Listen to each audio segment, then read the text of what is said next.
अक्सर हम लोगों ने कहीं न कहीं किसी न किसी से ये सुना ज़रूर है कि ट्रेडिंग अगर हमें करनी है, तो हमारी साइकोलॉजी अच्छी होनी चाहिए।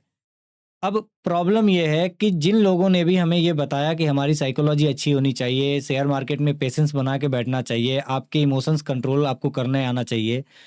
उन्होंने सिर्फ़ ये बताया कि हमें साइकोलॉजी यूज़ करनी चाहिए। लेकिन हमारी साइकोलॉजी को हम यूज़ कैसे करेंगे, किन जगहों पे किस तरीके से हम चार्ट को देखेंगे, ये सब सारी चीज़ें आज तक हमें किसी ने नहीं बताई। हमें ये तो बताया गया कि आपके इमोशंस आपके कंट्रोल में होने चाहिए, लेकिन इमोशंस को कंट्रोल में करेंगे किस जगह पे, ये आज तक हमें किसी ने नहीं बताया। तो आज के इस वीडियो में हम इन्हीं सारी चीज़ों के बारे में डिस्कशन करने वाले हैं कि हम चार्ट को कैसे रीड करेंगे, चार्ट को रीड करने के साथ-साथ हम कैसे अपनी उस साइकोलॉजी को यूज़ करेंगे कि अभी मार्केट में किस पॉइंट पे क्या हो रहा है, ताकि हम वहाँ की कंडीशन को अच्छे से जान के वहाँ पे एक अच्छा डिसीजन ले पाएँ, ताकि हम मार्केट में अपनी एक प्रॉफिटेबल जर्नी को स्टार्ट कर पाएँ। ठीक है? हम जिस भी चार्ट पे आपको कुछ भी बताने जाएँ, उससे पहले आप एक बार ये वीडियो देख लीजिए, ताकि आपको ये बिलीव हो कि हम सिर्फ़ आके आपको कुछ बता नहीं रहे हैं, बल्कि जिस जगह पे मैं आपको कुछ भी बताने जा रहा हूँ, वहाँ मेरा खुद का एक ट्रेड हुआ है। और ऐसे न जाने कितने ट्रेड हमारे शॉर्ट्स में पड़े हैं, अगर आप चाहें तो वहाँ भी जाके देख सकते हैं। वहाँ भी आपकी काफ़ी अच्छी-खासी हेल्प मिलने वाली है कि आपको ट्रेड किस तरीके से मार्केट में करना होता है, ताकि आपको ये पता तो चले कि इस मार्केट में जो भी कुछ हो रहा है, वो एक लॉजिक बेस पे हो रहा है, ना कि कहीं से भी मार्केट ऊपर या नीचे हो रही है। ठीक है? आप एक बार ये वीडियो देखिए, फिर हम आगे कंटिन्यू करते हैं। देखो, अभी का जो मेरा प्लान है ना, मैं यहाँ से एक बार अपसाइड के लिए प्लान कर रहा हूँ, ठीक है? अभी का जो मेरा प्लान है, मैं यहाँ से अपसाइड के लिए एक बार प्लान कर रहा हूँ। मेरा मानना है कि मार्केट ऊपर जाके अपनी इस लिक्विडिटी को डंप कर सकती है। अब आओ एक बार इसके रीज़न को समझते हैं, ऐसा क्यों हो सकता है? हम अगर ध्यान से देखें, तो यहाँ पे एक सप्लाई ज़ोन क्रिएट की गई थी और सप्लाई ज़ोन टैप होने के बाद, जैसे मार्केट को कभी अगर नीचे जाना होता है, तो मार्केट क्या करती है, सप्लाई ज़ोन टैप करने के बाद डाउन साइड की तरफ रिवर्सल देती है। अब प्राइस यहाँ रिवर्सल देने की एक बार कोशिश किया था, लेकिन रिवर्सल डाउन साइड की तरफ दे नहीं पा रहा है और ये सारी चीज़ें हो रही हैं डिमांड ज़ोन पे। ठीक है? ये सारी चीज़ें डिमांड ज़ोन पे हो रही है, जिससे ये पता चल रहा है कि अभी जो सेलिंग एरिया है वो प्रॉपर तरीके से वर्क नहीं कर रहा है और जब भी सेलिंग एरिया या कोई भी बाइंग एरिया जब फेल होता है तो मार्केट उसके अपोजिट वर्क करता है।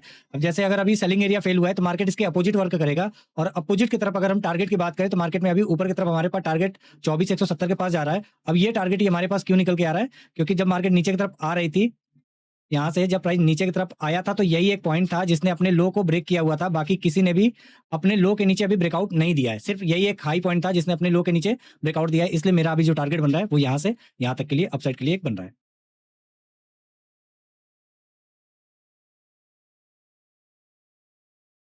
ओके, तो अभी आपने जो वीडियो देखी है, वो पूरा इस मोमेंटम का था जिसको मैंने कैप्चर किया था। अब एक बार हम यहाँ के मोमेंटम को समझते हैं कि यहाँ पे क्या साइकोलॉजी यूज़ हुई थी और कैसे हम अपने टारगेट को देख के इमोशंस को बनाए रख सकते हैं, ताकि हमें ये पता चले कि मेरा टारगेट अभी जब तक डन नहीं होगा, तब तक मुझे मार्केट में बने रहना है।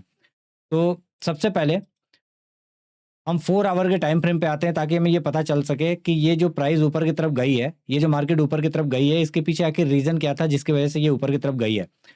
आप जब 4 आवर के टाइम फ्रेम पे देखेंगे तो यहाँ पे आपको एक सप्लाई ज़ोन दिख रहा होगा। मैं इस कैंडल को हटा रहा हूँ, मैं इस कैंडल को यहाँ से हटा रहा हूँ।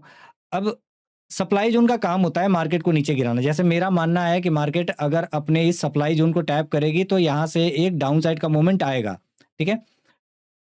अगर प्राइस अपनी सप्लाई को टैप करती है तो मार्केट यहाँ से एक डाउन साइड का मूवमेंट देगा। अब इसको एक एग्ज़ाम्पल के तरीके से समझिए कि मार्केट यहाँ से पहले ऊपर जाएगी तभी ये सप्लाई टैप होगी। ऐसा है नहीं कि मार्केट सप्लाई टैप करने के लिए अगले दिन गैप अप खुले फिर इसको टैप करे गिरे। हाँ, हो सकता है कब जब मार्केट बंद होने से पहले सप्लाई टैप ना किया हो तब ये कंडीशन बन सकता है।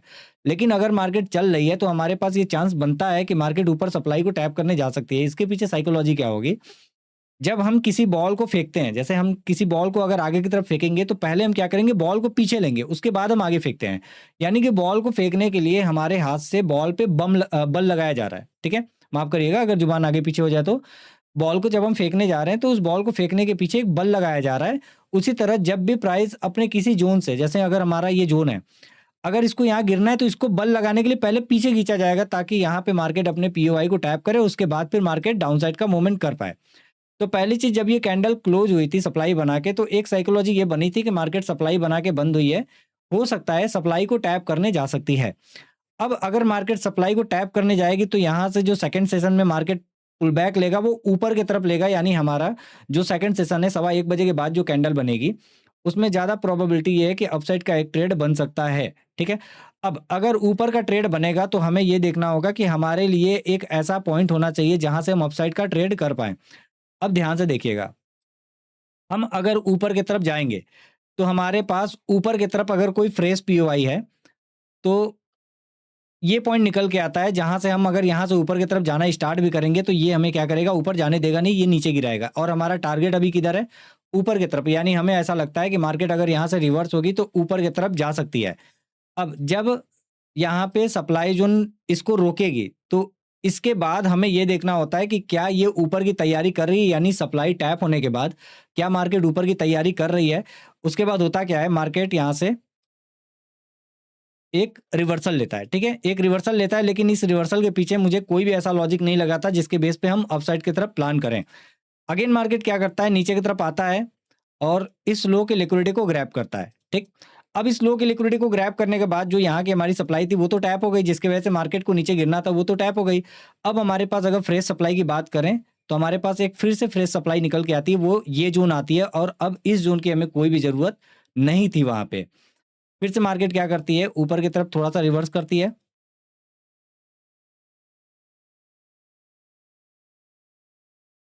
ये इस जगह पे। अब मार्केट को सच में अगर यहाँ से नीचे गिरना होता, तो 2 चीज़ें होती हैं। पहला क्या, या तो मार्केट इसके नीचे क्लोज़ करता और या तो मार्केट इसकी लिक्विडिटी को ग्रैब करता, ठीक है? इन 2 में से कोई एक चीज़ ही होता। तो मार्केट ने क्या किया, नीचे न गिरने का एक सिग्नल ये दिया कि मार्केट नीचे की तरफ आया ज़रूर, लेकिन मार्केट नीचे से लिक्विडिटी को ग्रैब किया, जिससे ये पता चला कि ये जो सप्लाई एरिया है वो काम नहीं कर रहा है और अभी भी हमारा जो 4 आवर की सप्लाई है वो टैप होने के लिए मार्केट ऊपर जा सकती है। ये साइकोलॉजी है। ये समझना साइकोलॉजी है कि हमारा पीओआई जो हायर टाइम फ्रेम का सप्लाई ज़ोन है, वो ऊपर की तरफ है और मार्केट ऊपर जाने की तैयारी के लिए यहाँ पे क्या कर रहा है, अपनी सेलिंग को वीकनेस दिखा रहा है, ठीक है? अब अगर सेलिंग वीकनेस आ रही है, तो हमारे लिए जो ऊपर का टारगेट होने वाला था, वो मेरा पहला टारगेट यहाँ का लिक्विडिटी था। मैंने अपने इस लिक्विडिटी को मेरा पहला टारगेट रखा हुआ था। अब इस पॉइंट से मेरा एक पहला ट्रेड यहाँ से बनता है। मेरा एक पहला ट्रेड मैंने यहाँ से प्लान किया था,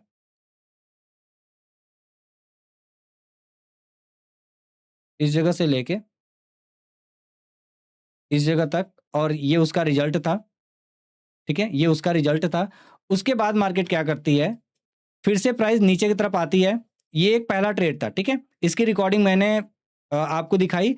दूसरा, जब मार्केट ऊपर की तरफ रिवर्स हुआ, तो अभी भी अगर हम सप्लाई को रिफाइन करते, तो हमारे पास यही एक सप्लाई थी जो कि रिफाइन करने के बाद निकल रही थी। उस 4 घंटे की सप्लाई के अंदर ये सप्लाई आ रही थी।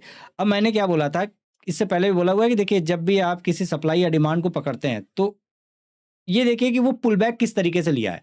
तो हम अगर यहाँ फ़ोकस करते हैं, तो थोड़ी देर के बाद हम अगर यहाँ फ़ोकस करते हैं, तो हमें ये दिखता है कि मार्केट यहाँ से एक पुल बैक लेके ऊपर की तरफ गया था और इस पुल बैक का जो एरिया निकल के आ रहा था, वो ये पॉइंट निकल के आ रहा था। अब इस पुल बैक को भी एक पुल बैक से ही तोड़ा गया है।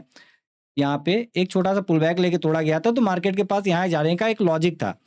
अब इस लॉजिक को हमें पकड़ने के लिए फिर से हमें इंतज़ार करना पड़ता कि हम किस जगह से पकड़ सकते हैं, क्योंकि लिक्विडिटी तो ग्रैब हो चुकी थी, तो हम इसके बेस पे अपसाइड तो जा नहीं सकते थे।